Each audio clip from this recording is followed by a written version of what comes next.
Imaginez, nous sommes en août 1590.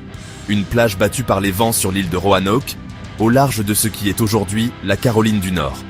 Une terre sauvage, nouvelle, pleine de promesses et de dangers. Un homme se tient là, le cœur battant. Il s'appelle John White. Il est gouverneur, artiste et grand-père. Il revient enfin après 3 longues années d'absence.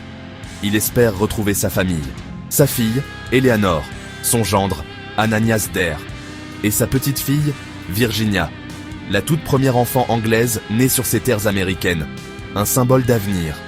Mais alors qu'il approche du village, une angoisse terrible l'étreint. Un silence anormal pèse sur la colonie. Aucun bruit ne lui parvient. Pas de cris d'enfants qui jouent. Pas de son de cloche appelant à la prière. Pas de martèlement du forgeron. Rien.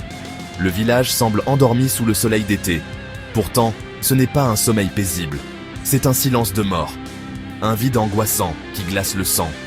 Où sont passés les 117 hommes, femmes et enfants? Ils étaient le cœur battant de cette colonie. John White avance, chaque pas plus lourd que le précédent. Il appelle. Il crie leur nom.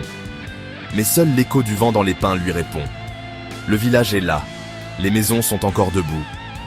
Les palissades de protection sont intactes. Il n'y a aucun signe de lutte.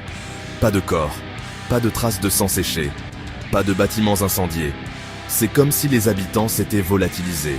Puis, il le voit, gravé en lettres capitales sur un poteau de la palissade. Un seul mot.